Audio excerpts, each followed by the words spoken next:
How can you harness the power of mindfulness to ignite passion in your relationship?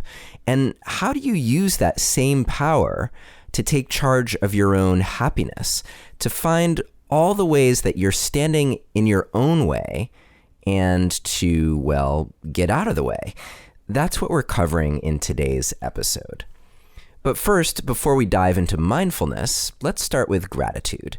Thank you for helping get the word out about Relationship Alive, for being here with me right now, and for your reviews on iTunes, which I love to read. You never know when someone you know might need some help and support. And letting people know about Relationship Alive is a good way to ensure that we're top of mind when they have something going on in their life or their relationship and they need some support. Also, a big thank you to this week's generous sponsors, Kent, Alberto, Sarah, and Joseph. Thank you so much for your support and help ensuring that Relationship Alive can continue. And if you are finding the show to be helpful in your life, please visit neilsatin.com/support or text the word support to the number 33444 and choose something that feels right for you. You can make a one-time contribution or choose something ongoing. Just want to let you know that every little bit helps. If you're interested in getting the full Relationship Alive experience in person, then consider coming to our live premiere on June 6th here in Portland, Maine, which will feature special guest Terry Real, author of The New Rules of Marriage, and musical guest Katie Matzel. We have people coming in from all over the country to check it out, and it is definitely going to be a good time with a chance to have your questions answered by me and Terry Real. So for more information, just visit neilsatin.com/tickets. Now, if you don't want to come to Maine on June 6th, you can still get support for your relationship in our free Facebook community. Just search for the Relationship Alive community on Facebook and click join, or I think it says join group. It's as easy as that. And finally, when you want to bring mindfulness to your communication, you can download my free guide to my top 3 relationship communication secrets. No matter what you want to communicate about, these 3 secrets will help ensure that you can deepen your connection, even if it's something super challenging. Just visit neilsatin.com/relate or text the word relate to the number 33444 to download the free guide. Okay, I think that's it. So let's get on with the show. Hello and welcome to another episode of Relationship Alive. This is your host, Neil Satin. We've covered lots of aspects of how to develop true intimacy with your partner, how to communicate well, how to understand each other, how to get past your triggers. Today, I want to focus on how you can bring that mindful connection that you're developing with your partner into the bedroom so that you can have passionate, thrilling, sexual connection with your partner. Because often that's, if not part of why we're in a relationship, it's a big part of why we're in a relationship. In fact, recently I put the question out to the Relationship Alive community on Facebook. How important is sex to you? And there were very few people who said, yeah, it's not a big deal to me. Almost everyone, without a doubt, talked about how important a sexual, intimate connection was. So there's the intimacy, that's your closeness and your connectedness. And then there's, of course, your ability to bring that intimacy into the way that you connect in the bedroom with your partner. And today we have an expert in that very topic to chat with us. Her name is Dr. Cheryl Fraser, and she is the author of Buddha's Bedroom, The Mindful, Loving Path to Sexual Passion and Lifelong Intimacy. And Cheryl actually reached out to me and sent me a copy of her book, and I was just really moved by how simple it is and yet how powerful the results can be for you. So I'm really excited to have her here on the show. As usual, we will have a detailed transcript and show guide with relevant links. To download that, all you have to do is visit neilsattin.com/BB. That's the letter B and then the letter B, and that stands for Buddha's Bedroom. So I'm making it really easy for you. Or you can, as always, text the word passion to the number 33444 and follow the instructions. So let's dive right into the bedroom with Buddha and with Dr. Cheryl Fraser. Thanks so much for joining us today.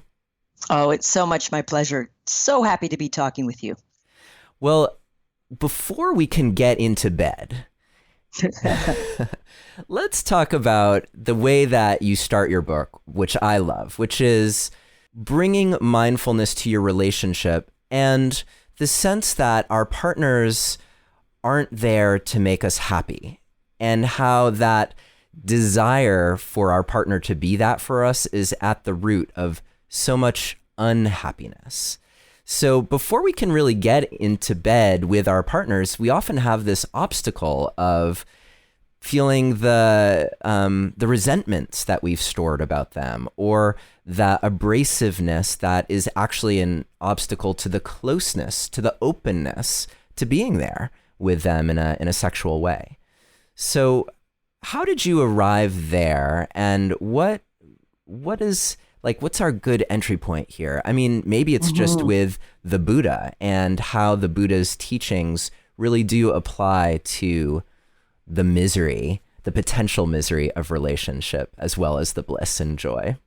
Well, I think that the short handle there is great love and great sex are all in our head. And that ultimately is absolutely true. When I'm in love with you, it's in my head. When I'm disgruntled with you, it's in my head. When I'm horny, it's in my head, even if it's in my body. That's why we can have an orgasm in our sleep with absolutely no physical contact. It's because actual eroticism and sexual response is also in our head. So the title of the book is a little bit controversial in some circles. I'm a card-carrying Buddhist, whatever that is. I've been studying for 25 years, and I teach Buddhism in long retreats, and I've studied in Tibet and India, etc. And Buddha's bedroom is a bit of a misnomer in that Buddha was a celibate monk after the age of about early 20s, when he left his pleasure palace and his concubines and his wife and his infant child to go discover the root of suffering. So why would we put Buddha in the bedroom? Because ultimately, the teachings of Buddhism, and whether you're a secular person, a Christian, Hindu, Muslim, whatever your religious or philosophical bent is, the beautiful thing about the teachings of Buddhist philosophy is they're simply about training your mind and looking at your experience, whatever your belief and religious system are. How do we bring that to love and sex, which is the root of your question? In essence, whether I'm happy or not happy is in my mind, and that applies directly to our relationship. So I'll give a very simple example. Great. Let's say after this interview, you and I have to drive somewhere. We've got a meeting, and we each go out to our car after we hang up from each other, and we've each got a flat tire. Okay. Now, what happens next is entirely up to our head. Do we have a tantrum? This is a terrible day. I'm going to be late for my interview. Oh, no, it's a disaster. Why does this always happen to me? None of that has anything to do with the tire. It's completely due to my mind's reaction to reality. Reality is I have a flat tire. So let's say I'm going to make me the bad guy and you're going to be the enlightened one here, Neil. Let's say I have a tantrum and I'm freaking out here in my little place. Oh, no, so, blah, blah. Meanwhile, Neil goes out to his car and as a highly civilized human being, he sees his flat tire and he goes, oh, okay, that happened. Well, I'll have to adjust my plan now. The difference between you and I is in our minds and our mind's reaction to reality. In that moment, I freak out. My mind goes into suffering and dismay and creates my problem, not the flat tire. You have the same real issue. The car won't work in the way you need it to here and now. And you simply go, okay, that happened. Reality changed. And I, Neil, I'm going to go with the flow and make a new plan. Call a friend, grab a bus, reschedule your appointment. This is so simple. We all know it from our daily experience that when we react to something, that's when we suffer. That's Buddhism 101. How does that apply to love? Well, let's say my sweetheart comes home today and he promised he was going to get cat food. Now, my sweetheart has adult ADD. He's a little bit forgetful. So let's say he promised to get cat food. I texted him, hey, hon, remember the cat food, because that's part of our relationship agreement around him forgetting things. And he walks in and we all know where this is heading. Blissfully happy to see me, gives me a hug and a kiss. The cat's meowing. Where's the cat food? His face falls. In that moment, reality is I have a person who's forgotten to buy cat food. That's all that's happened.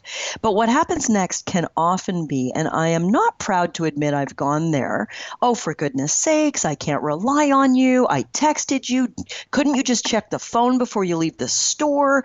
What's the deal? I am suffering, but it's in my mind. It's certainly not in the cat food. It's certainly not the cat's fault. And arguably, and this is where it gets challenging, arguably my misery isn't because my partner did or didn't do something. My misery is because I don't like reality. I don't like the reality that they did or didn't do something. So to your point in your introduction about whether or not we ever are in the right relationship or can we be happy in our relationship, I'm fond of saying we all marry or fall in love with the wrong person if we expect them to make us happy all the time. And the teaching, the first quarter of the book really is about this teaching of examine your mindset and don't change your mate, change your mind. And for most of the small and arguably the medium distresses in our relationships, sexually, romantically, communication-wise, how we handle the chores, how we handle our commitments at Christmas time, whatever it is, the small and the medium distress, pain, annoyance, anger, most of that we can get on top of if we work with our mind. We can say, oh, I'm so frustrated with Neil right now.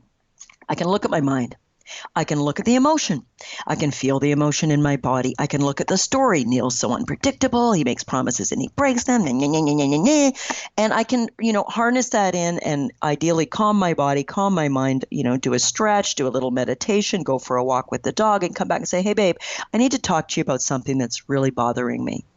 So when we take all of that, it sounds complex. It's actually reasonably simple, but that doesn't mean it's easy to do. But it's reasonably simple to say, my mind is the root of my experience. How I engage with you, my beloved, is in reality, we're having engagements, but how my mind interprets them is where I'm either happy or not. Oh, I've got a hubby who forgets cat food. He's such a sweetheart. Versus, I can't rely on you. I've got to do everything myself.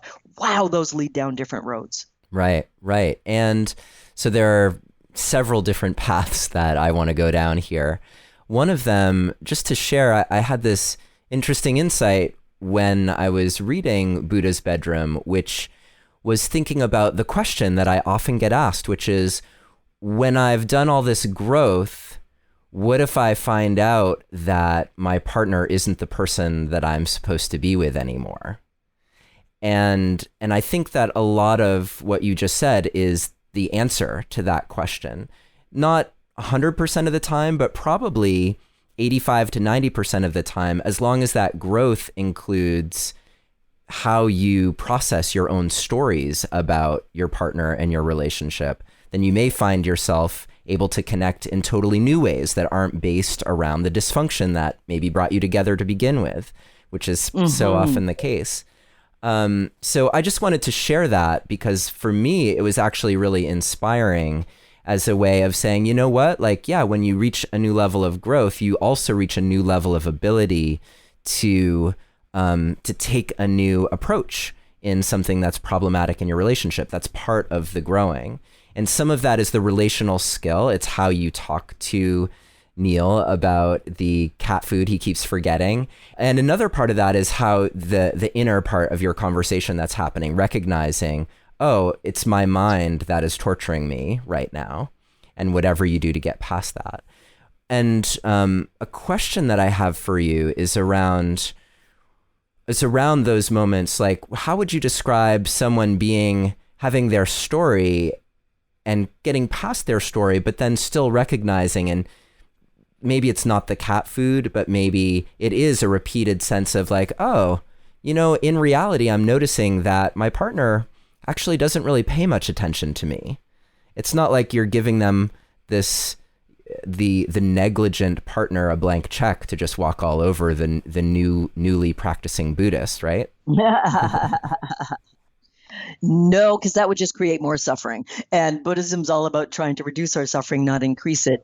So let me get a little more clear here. So if we're becoming more aware and we're examining our inner experience and our relational experience, and we come to a dawning realization that maybe our partner's not that great at paying, romantic or connected attention to us. That's partly what you're putting out. Mm-hmm. What do we then do with that? Yeah. And, these are such vast questions, right? And as relationship therapists and coaches, both of us, we know, there's no pithy answer. But what I'm putting forward as a really important tool in the toolbox that's different from a lot of other relationship advice is don't immediately go to, I need to fix this situation, i.e., teach you, beg you, plead, cajole, bully you into paying more attention to me in order to be happy. That's generally where we go. I have to fix the tire in order to be happy. And from Buddhist philosophy and from mindfulness, it's a bit of a radical idea for most of us in the West that we're not trained this way.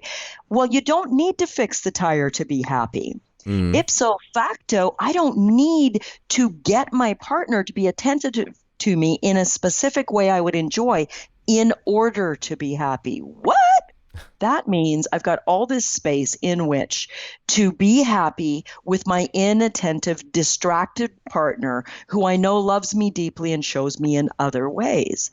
It also gives space for the two of us to say, hey, but with the inattentive, distracted, not romantic part, that is something I'd like to work on. But now I'm working on it from a place of curiosity and wonder and friendship and play and good humored acceptance that is not your strong suit, instead of pain, demand, and almost a cyclical failure experience. I had an experience with my dearly beloved this weekend. It was my birthday, and I told him, all I want is something with wrapping paper on it. I said, I don't care if it costs $1. I don't care if it costs $1. It's not about that. I love wrapping paper, not because I love wrapping paper, but I love what it indicates to me, which is a thoughtfulness, a bit of precision, a bit of, making something special. It goes back to old patterns of wanting to be made a fuss of on my birthday as a kid and all that good stuff we have some awareness of.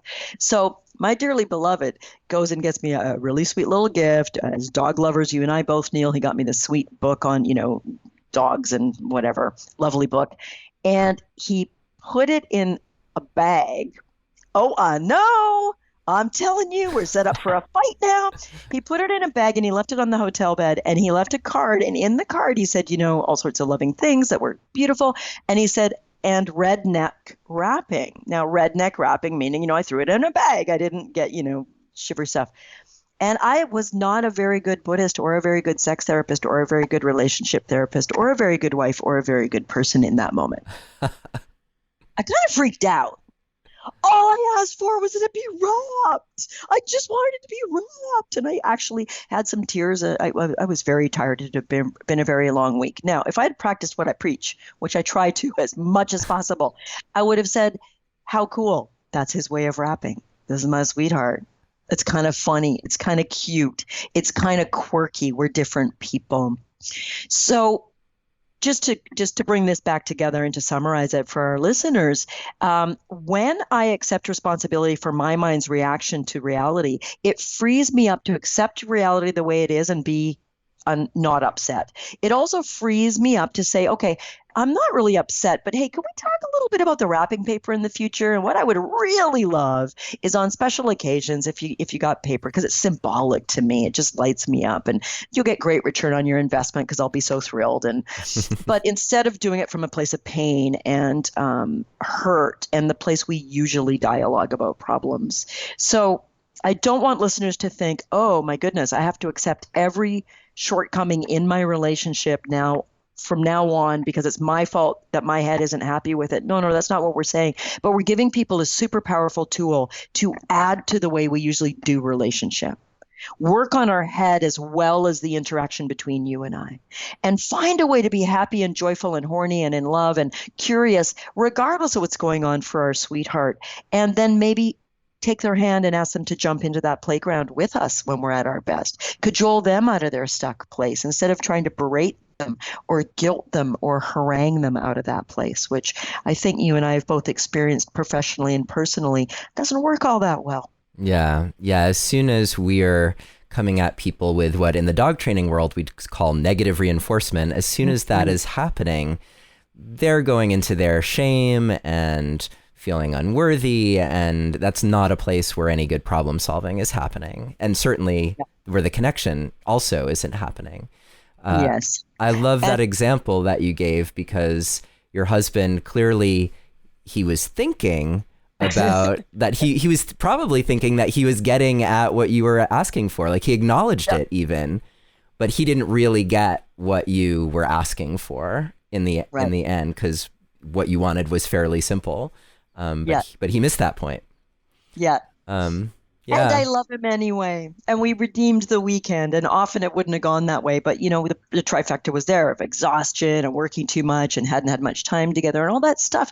I'm a human being in relationships. So are you.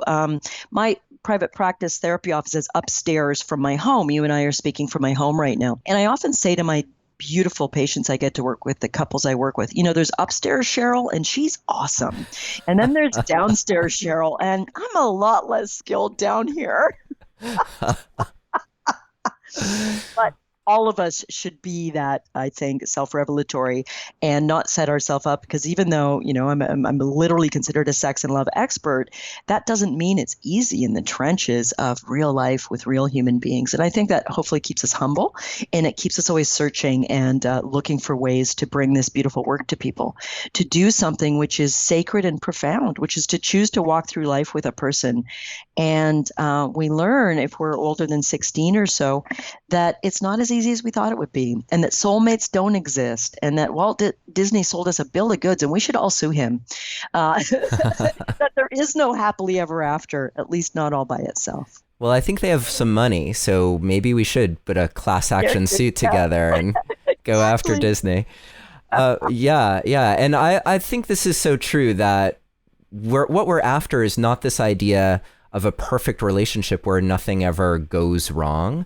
In fact, my latest catchphrase has been like the perfectly imperfect relationship. That's part of it. It's not that nothing ever happens. It's how you show up, how you handle those things that inevitably go wrong, that show you how strong you are. And actually, I think is just as valuable as those blissful bedroom moments are the moments where you survive something with your partner that was tough, that maybe in the past would have really derailed you, and you realize like, wow, we did that in 5 minutes, which would have before taken us 5 days or 5 months. And that's a real beautiful level of resilience that you only get to if you're doing the inner and the outer work that you're talking about. Yeah, there are no easy relationships other than maybe in the first few months. And it's the work and the joy and I think the old-fashioned wedding vows are so profound, better or worse, richer or poorer, sickness and health. And I love us to remember that's love, not you're so perfect and you'll keep me happy forever. Yay. I mean, that's naive and it's not bad. Goodness knows I'm not anti-romance. I love romance, but I love reality too. Yeah. So the first part of the book, and we'll probably move on to passion and stuff now, but the first part is sketching out the fundamental philosophy of using your mind in the way we've been talking about as one way to approach your relationship, to increase your happiness and your connection, and avoid the pitfalls of having your day ruined because there's a flat tire. Because nobody's day is ruined by a flat tire. Your day's ruined by your mind. Yeah. Not the tire. And I want to highlight too that you offered this really profound view of self-responsibility, that it's not only about your happiness, it's also about your horniness or about your awareness, your attention to a quiet moment. It's what you're bringing in every single moment to that moment is something that you have a say in, that you can bring awareness to. And what I love about these kinds of conversations is that now that you have heard us say this, you will not be able to experience the moment the same way ever again. You will experience it and you'll recognize, oh, wow, I'm really unhappy right now. And it will give you the opportunity to ask yourself, like, what is my story that I'm telling myself right now? Yes. Yes, the phrase I use in the book that I bet you resonated with is we are story making machines, Yeah. right? I know that you do that a lot in your work and you're teaching on this podcast and your other venues. It's so important. What's the story right now? And is it working for me? Yeah. If the story is you're the worst husband ever and all I wanted was wrapping paper and nobody loves me, that's a dumbass story. I mean, what good is that doing me? What good is that doing for the evening? And sure, we're flooded physiologically. We've got biochemistry going on. We all know that when we're in this story, it's not always easy to snap our fingers and change the page. Fair enough. But at least when we can realize we're stuck on a yucky page of the book and this story is destructive, we can at least begin the process of stepping away, calming ourselves, finding our grounding, maybe hugging and holding our partner, letting our parasympathetic nervous system take over the sympathetic fight or flight, calm ourselves, and then we can probably turn the page to a blank page and start again. Not Yeah. easy, but profoundly beautiful to take that as a challenge personally and with our partner if they're willing to engage in some of that study with us. We can do it with or without them being fully on board, like much relationship work. But to say, I'm interested in rewriting my love story one mindful breath at a time is how I sometimes put it. I love that. I love that.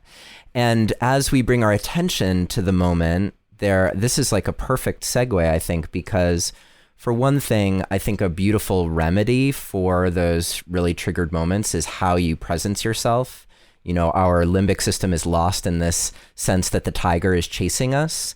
So being able to bring yourself into presence with your partner and talk about what is literally happening, that's I think part of the mindfulness you're advocating for is you separate your story from what is actually happening, what the reality is that you maybe don't like, but this is reality. And then that can bring you into like, I'm here in this room with my partner. They're standing in front of me. We're both breathing. The cat is meowing. Whatever is happening, that brings you back into the moment. And once you're there, all those systems start to come back online. And now let's talk about how being in the moment is so important to revitalizing the sexual passion that so many people lose. And I'm putting lose in quotes because I love how you talk about how it's never really gone, that it's there within us. So how does our mindfulness and being moment focused get us back into passionate connection with our partner? Right. Oh, my favorite topic. So the first chunk of the book is laying out what we've been talking about, the mindset and some of the fundamental teachings of how to use your mind to interpret reality and be happy regardless of reality, flat tire or no. Then I chunk it into what I call the passion triangle, and I'll briefly lay that out. And then I think you and I are going to focus on one or two key pieces of that. When I talk about how to help people create or become or uncover or revitalize or reignite passion, I break it down to 3 keys to passion as a way for people to remember it. And I use the structure of the triangle because I was told once by an engineer friend that a triangle is an incredibly stable structure.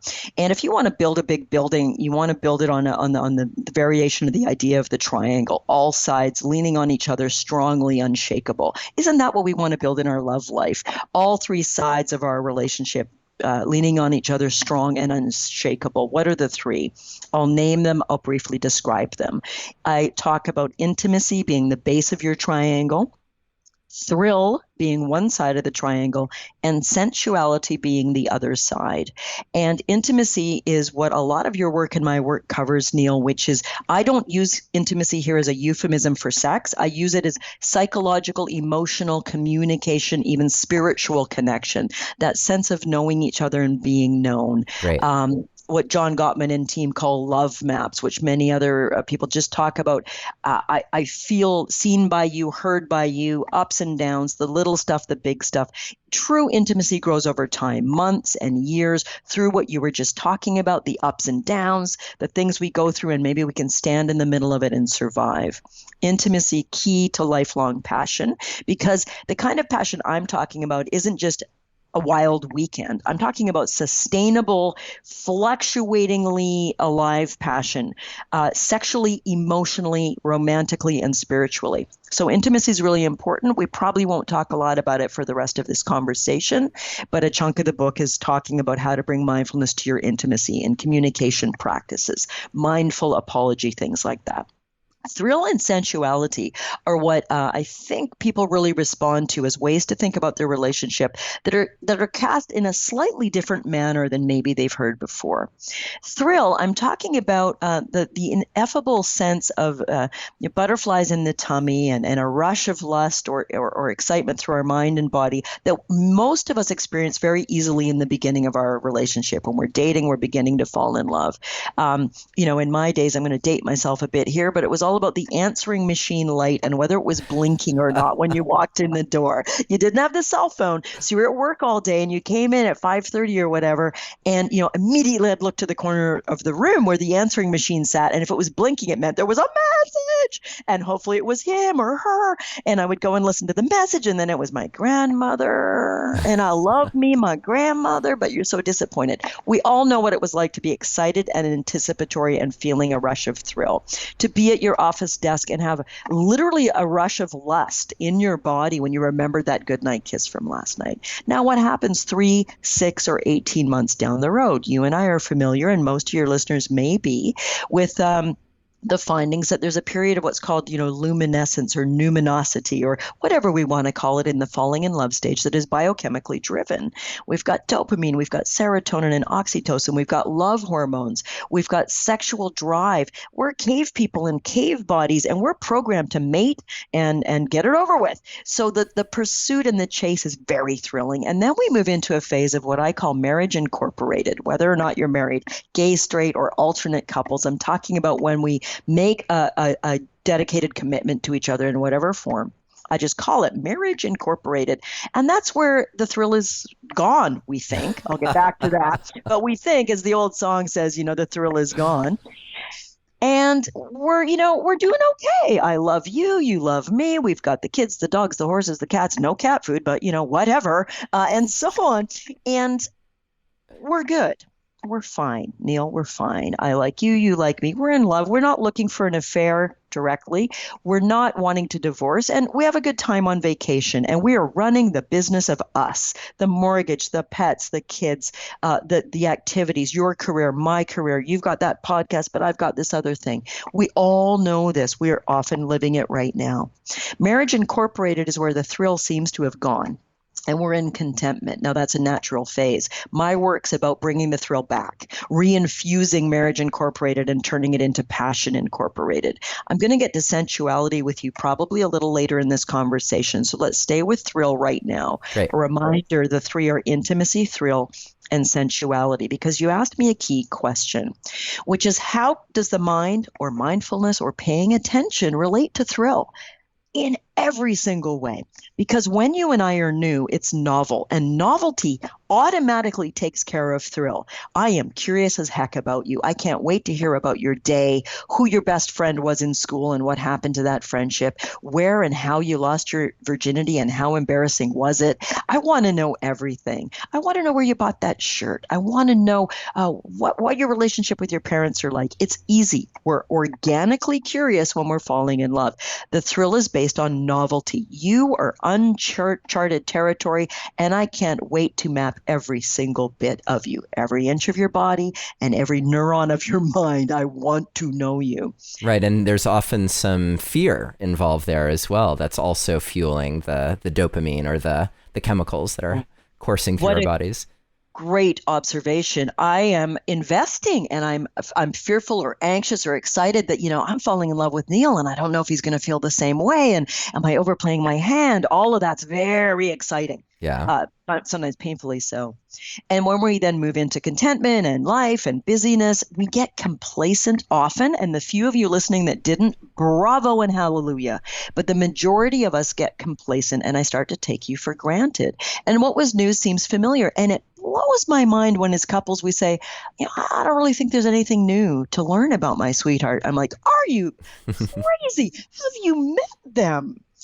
We are vast. We contain multitudes. I think that's Whitman. I'm not Yeah, entirely sure. it is. Thank you. Thank you. You will never know your partner anywhere near as deeply as you think you do. And this is also where I mentioned affairs. And I just want to ground this in reality for all of us. If you and I are in long-term relationship and our partner loves us and thinks we're cool, but they're not all that interested in our day or our hopes and dreams right now, we're not creating time to explore that together. We're not cultivating thrill. We've lost novelty in terms of newness. And we're not creating novelty with our mind and our activities. And then you and I meet someone at work or at play or at a conference who's interested in what we're interested in. We have a fascinating conversation that is so often the grain of an affair possibility, someone finding us fascinating. So the work I bring with bringing mindfulness and the Buddhist philosophy to our love and sex life is create novelty all over again by what you so cleverly summarized a little bit ago in this conversation. If I show up here and now with you in this moment, you're freaking fascinating.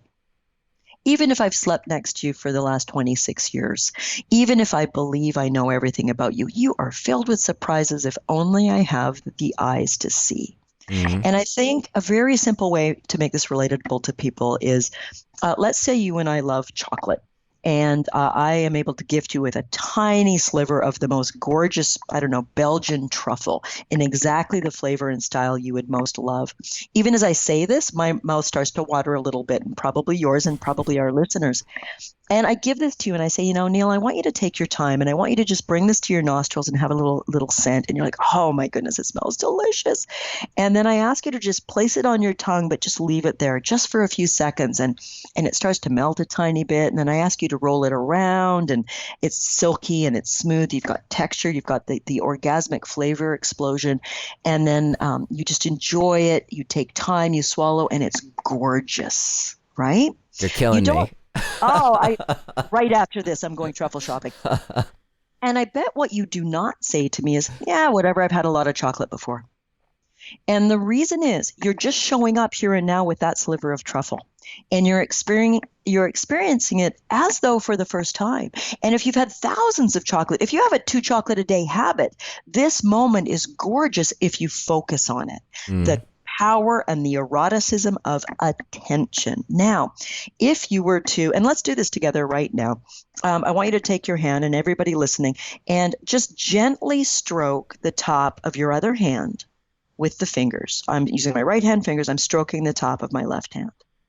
I'm closing my eyes and I'm focusing on it for a few seconds.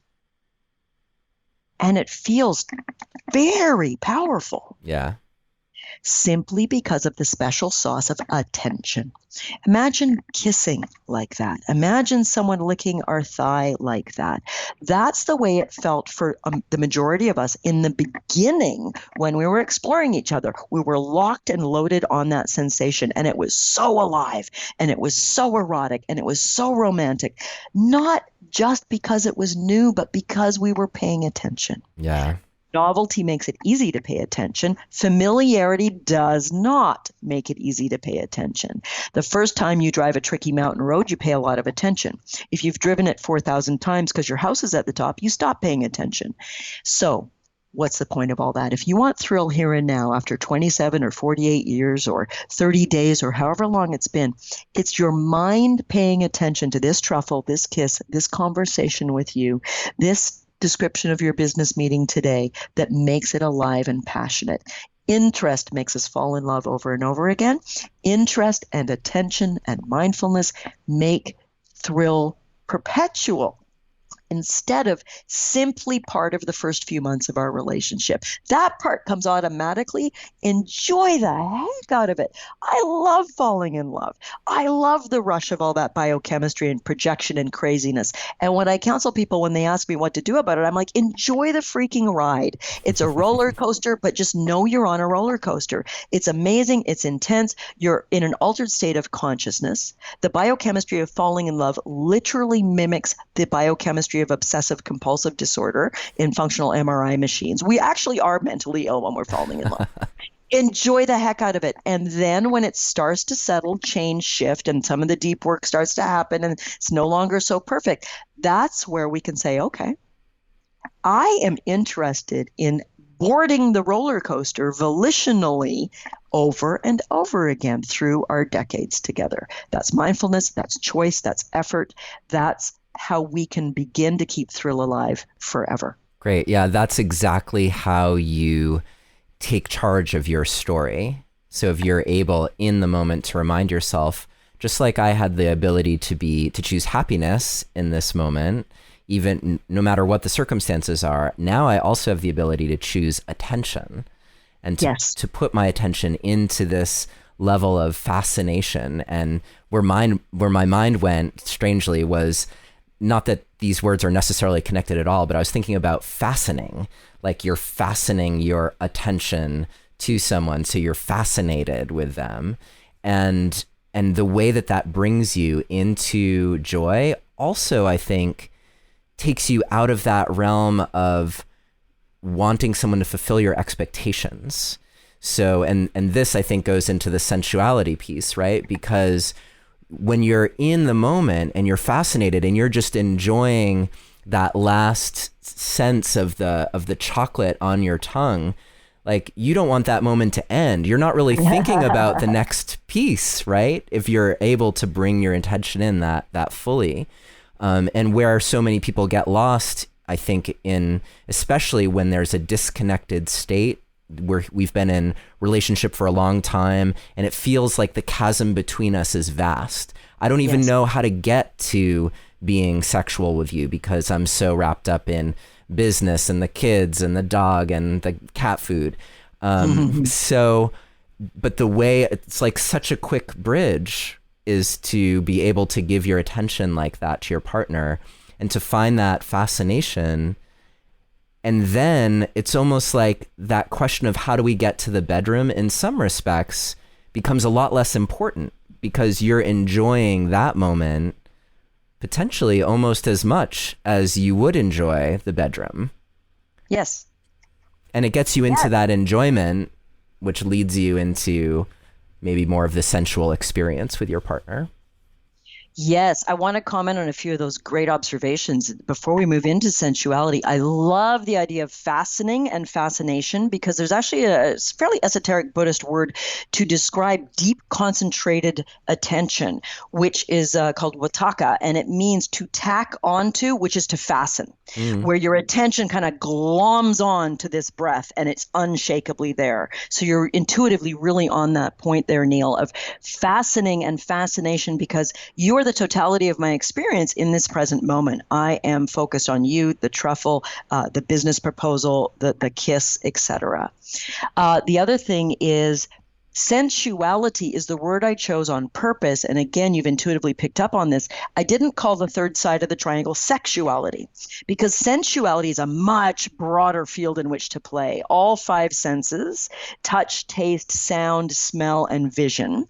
And in Buddhist and other teachings, the sixth sense, which is our mind, we can play in that whole realm. So the third side of passion, intimacy, kind of our relational connectedness, psychological work, a delight, communication, thrill we've talked about here, every moment being a perfect truffle. No, that doesn't happen for me either, but I can aspire to it more often. And thirdly, sensuality, our sexual and erotic life across the entire spectrum. Everything from my eyes meeting yours across the room and having a spark of, there's my sweetheart, to holding hands while we walk the dog in the forest, to kissing, to cuddling when we watch TV, and to the entire spectrum of our erotic sexual life, whether that's a verbal foreplay with a sexy text, whether that's kissing, whether it is in our lovemaking, the breadth and depth and possibility and variety of our lovemaking. I'll talk a little bit about that. All of that really is also in your head. Yeah.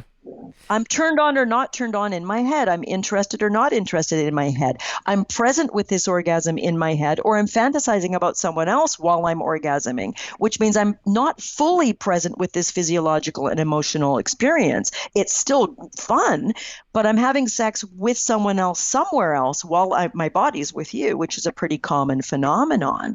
I'm not even conscious at my own orgasm and feeling fully the deliciousness of this truffle.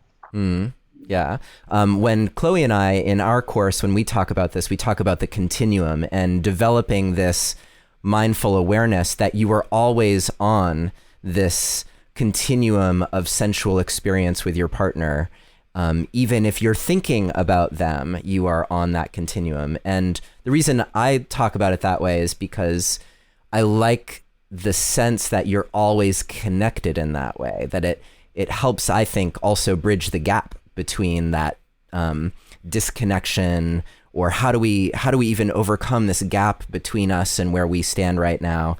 If you've always been nurturing that sense of like, well, we're on this continuum no matter what, it's just a matter of where we are.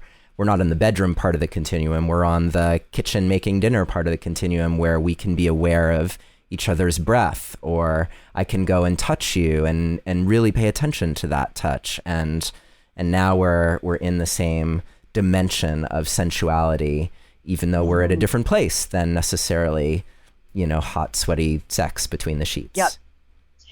I am so happy that you teach it that way and help people come to that understanding. But I'm going to have to say, unfortunately, in my experience, not a lot of couples are doing what you're promoting there, and that they don't experience it as a continuum. They experience it as our relational life and our psychological life and our, loving each other life. And it's like, boom. And then there's our sex life. Yeah. And it's not experienced as a continuum. So I think a lot of people would say, I love making dinner with my sweetie, and we're kind of laughing and joking, and we're listening to oldies and dancing around the kitchen. But I'm not connecting that to sex. And that's what you and I, in our own unique ways, are attempting to encourage people to do, which is, oh my goodness, the state of sexuality in long-term relationship is really poor. There aren't any very good surveys that give us a real glimpse into what's happening in long-term relationship bedrooms.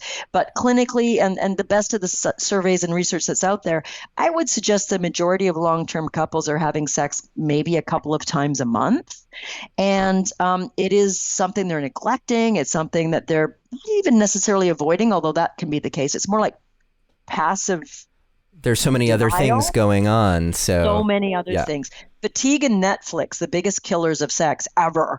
Maybe there's another class action suit there, but I'm Canadian and we're not litigious. When we spill coffee, we just clean it up. We don't usually sue, but I don't know. I mean, we're obviously teasing. Neither you or I want to sue anybody, but humor is also good in love and sex. Here you go. And in the passion triangle for sensuality, I just want to offer a few teachings that I think will be super helpful for people listening, and hopefully very reassuring for people in long-term relationships who are not having much sex and have very little spontaneous desire. They're not just like, oh, I want to jump your bones right now. That's sort of the old thrill phase for a lot of us, the early roller coaster phase. I want to let people know there's some very important research. Rosemary Basson at a UBC in Vancouver, Canada, she works with a new model for female sexual desire. People can look her work up. But here's the take-home message that's reassuring. Her research indicates that the majority of long-term couples start making love from a place of sexual neutrality. Now, what does that mean? It means the majority of long-term couples start making love when neither of them is particularly in the mood. They're not turned on and horny in the body. I call that physical arousal. There's different language for these. I'll use mine, how I break it down to make it relatable to people. So they're not physically turned on. And they don't necessarily have mental desire, like, oh, I really mentally feel like making love. Often they have sex because it's like, dang, honey, it's been 3 weeks. We should probably have sex. Yeah, we probably should.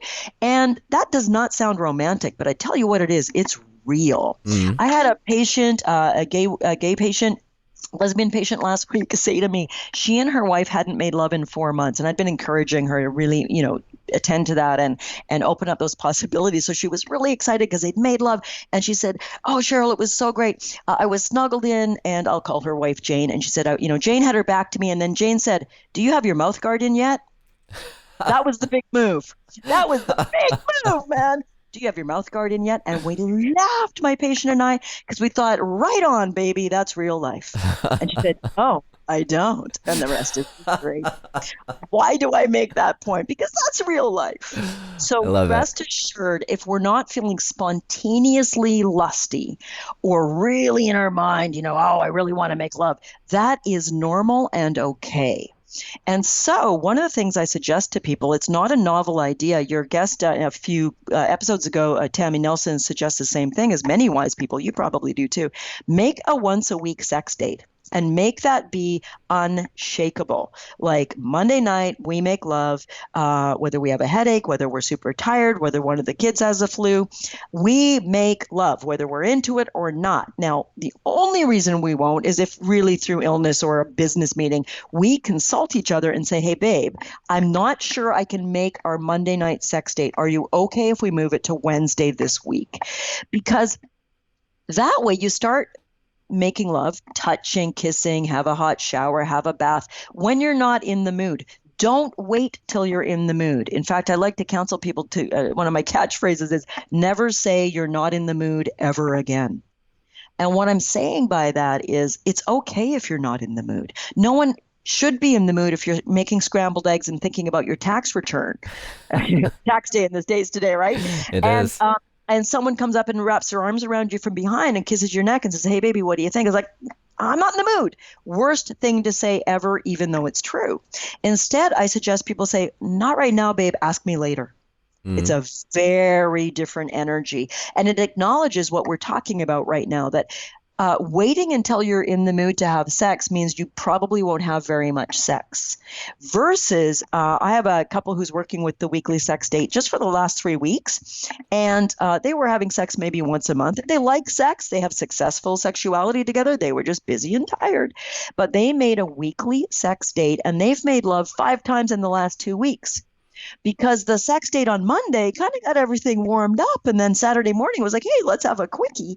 That's not true for all of us. But what I'm saying is this is also the practice of mindful attention. If we're not paying attention to our sexual life on that continuum, as you so beautifully put it, if we don't bridge the gap in our continuum from you and I in our humor, in our playfulness, in our parenting, in our going to the symphony, and all the other ways we are, if we don't remember we're naked under these clothes, if we don't remember that the unique thing about you and I, if we're choosing a variation of monogamy, is that sexual contact is unique to my relationship with you. And we're neglecting it and we're expecting it to take care of itself. And we're buying into the myth that the thrill can't last forever and it's normal for sex drive to wane. It is typical for sex drive to wane, which makes it normal on a bell curve.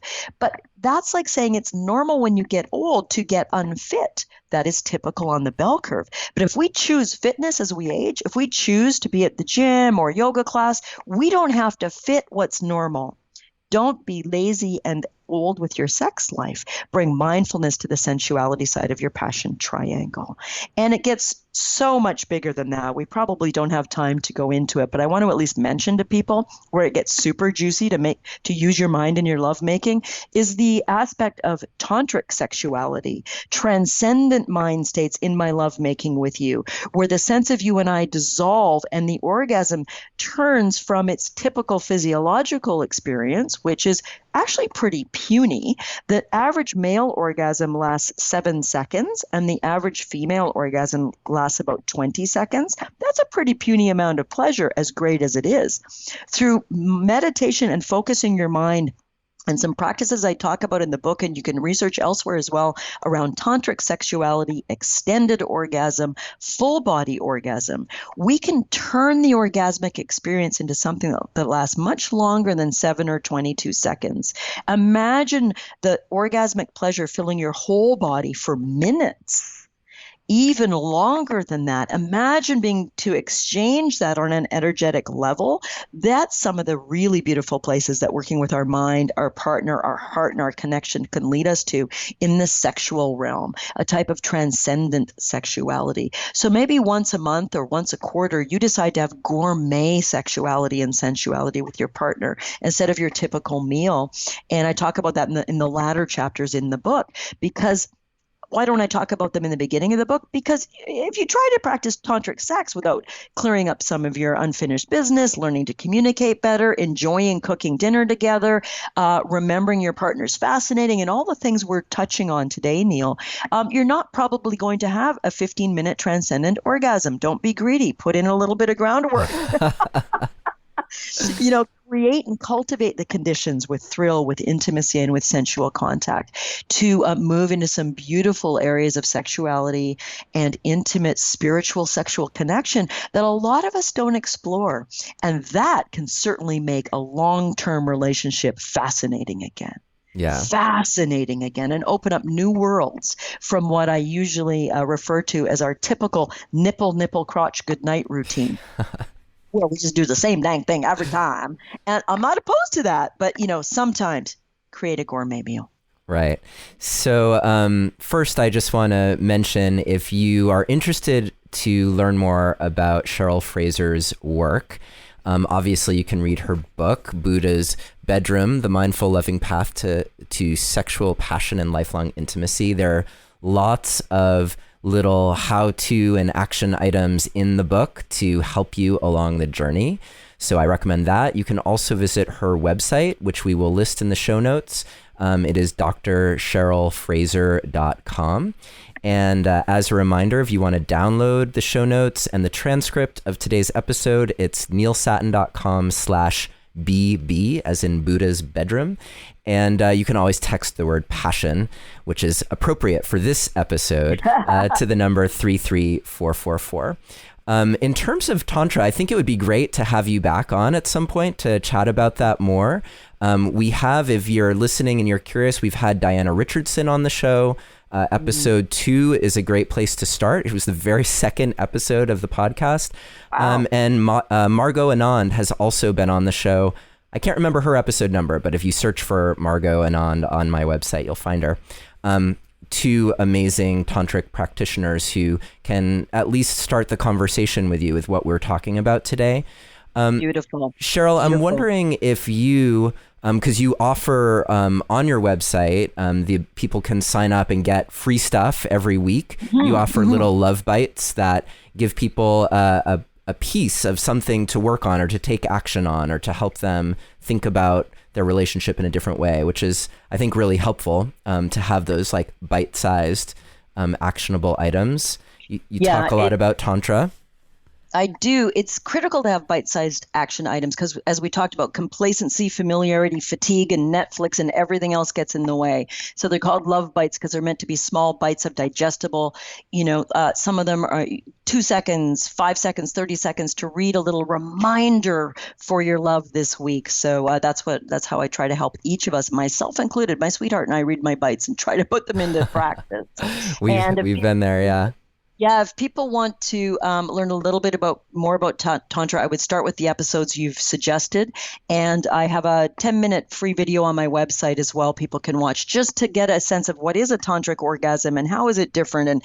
And that's a lifelong exploration, and I welcome everybody to engage in. And yeah, I'd be delighted to dedicate a whole episode to that in the future. It deserves a bit more of an arc, so we can teach people some techniques on your show here and have them start with that. But don't lose hope. There are worlds to discover sexually, emotionally, romantically, and conversationally with this person you think you know everything about. So there's one little bite that I'm wondering if you could offer our listeners today. I'm wondering if you can offer something for, like, let's say you have that sex date on your calendar, and, I have 10 different ideas here, but I'm hoping you can offer one thing that brings people into the sensual dimension with their partner, something simple that helps reignite how they experience their partner this way, how they can invite their partner into the experience of them in a sensual way. What can you offer our listeners today as sort of their, like, a little take-home bite that they might try? Beautiful. Try this at home. There are a lot of ideas, but the one I'm going to offer right now is pretty simple, but very profound, and very few of us do it, which is on your erotic date this week, take at least an hour and break it into 2 30-minute segments, and it can be longer if you wish, and do a giving and a receiving of erotic touch with the rule that you're not allowed to touch the overtly sexual zones. So no genitals, no bums, and no breasts. And how that would work would be the following. Flip a coin as to who goes first. Whoever wins the coin toss is the receiver first. And the receiver lays down on their back, nude, their eyes closed. You can use candles and sometimes soft music without lyrics is nice to help relax the receiver, give them something to kind of let their mind dream on. And the giver, you probably did this when you were falling in love and wildly sexual, but you probably haven't done it in a long time. It gives you 30 minutes to explore your partner's body with your fingers, with your tongue, with your hair, with a feather, with whatever you like, to just explore that body. When's the last time you licked the back of your partner's knees? Everybody listening is going, about 17 years. I think we probably did that time we went to the cabin for the dirty weekend. Anyway, so giving and receiving erotic touch. The receiver, use this as a mindfulness practice. There's more description of that in the book and in some exercises I've given, as you mentioned, to do this with your partner. But as you're lying there and your mind's racing about this and that and thinking and being distracted the way minds are, unless they're very well trained in meditation, try to refocus. Every time you notice you're off in your head, try to refocus on, okay, Neil's fingernails are scratching along my kneecap right now. And just focus on trying to experience that as deeply as you can. Mind races off, come back. Oh, now he or she's nibbling on my neck. So you're learning as the receiver to really start to pay, and this is preliminary, it takes some practice, really starting to notice the actual sensory experience without story. That can lead to persons who have difficulty with orgasm, erection, premature ejaculation. This can help with that down the road, by the way. Then at the end of the time, when the timer goes off, you thank your partner as the receiver and you switch and you become the giver and you explore your partner. So you're doing multiple things here. You're training, focusing on your partner when you're the giver. You're training on focusing on your own experience when you're the receiver. You're training on exploring the sensual body away from the usual, as I call it, as you heard, nipple, nipple, crotch, good night points that we're used to diving for. Nothing wrong with that, but we're expanding it. And we're looking at creativity, we're looking at eroticism, and we're looking at making it more interesting. Because if we fell madly in love with a new person or into the taboo of an affair, that sort of exploration might come naturally. All we're doing is creating it here and now with the one we're with. So there's an idea people can do, and I'll make the implicit explicit. For this exercise, you could either then stop, and that's the end of your sensual date, or you could take it into lovemaking if you wish. There's different reasons to do either. But it's really about erotically exploring. And let me just finish by saying a sex date doesn't mean you have intercourse or either person necessarily has an orgasm. It means it's an erotic experience that involves nudity, touching, and connecting in that way. And that's a real relief for exhausted bodies too. Our sexual date might be we play, we touch, and one of us chooses to have an orgasm and the other one says, I'm completely satisfied right now just with playing and kissing and helping you as you touched yourself, etc. There's no right or wrong. It's the mindset of exploration and the willingness for, if it doesn't go well, to just begin again with curiosity. Yeah, I love the permission that you bring to how you approach this kind of time together. And it's interesting because when I said the word permission, I'm also thinking about the permission to say no. And so there's, even though, for instance, like you just mentioned, in this exercise, you might say that the genital areas are off limits.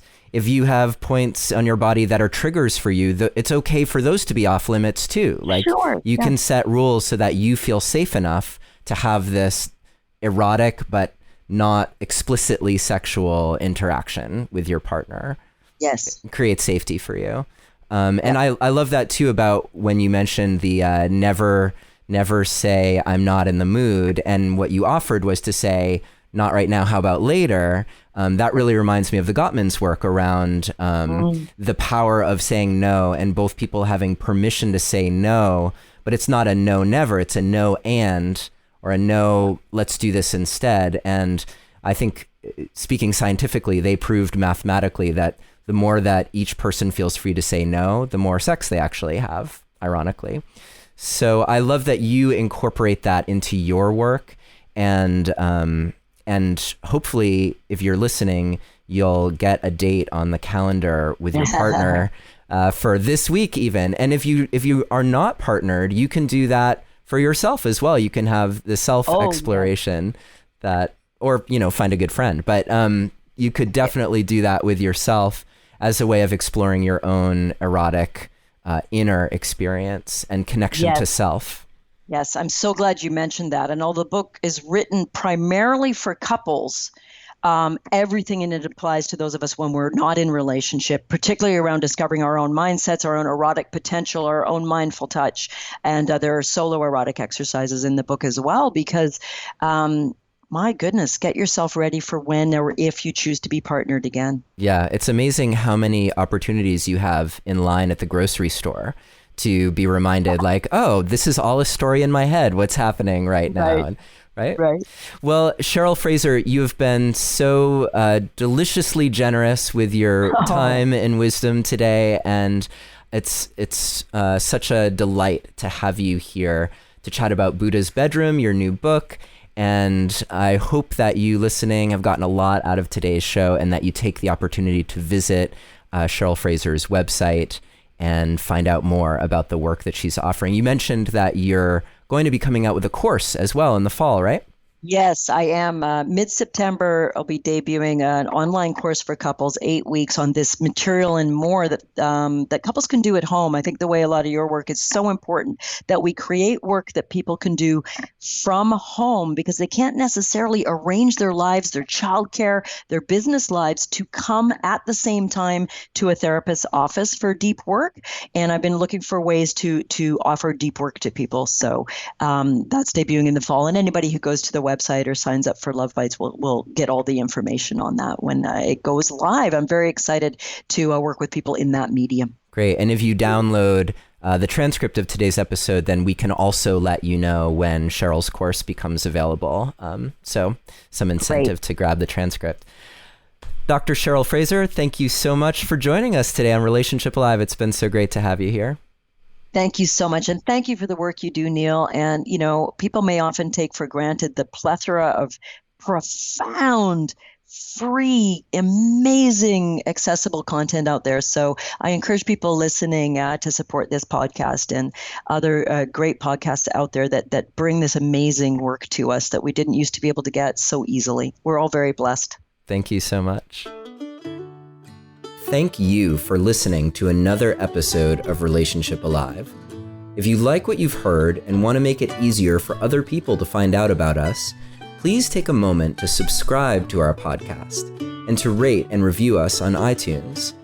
If you have questions or comments or want to continue the conversation, you can always join our Relationship Alive community Facebook group.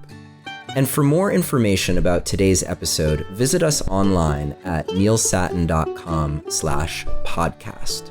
Or you can always text the word passion, PASSION, to the number 33444 for more information. Finally, do you have a burning question that you're hoping we can have answered here on Relationship Alive, either for a future or past guest? Let me know and I'll see what I can do. Take care and see you next time.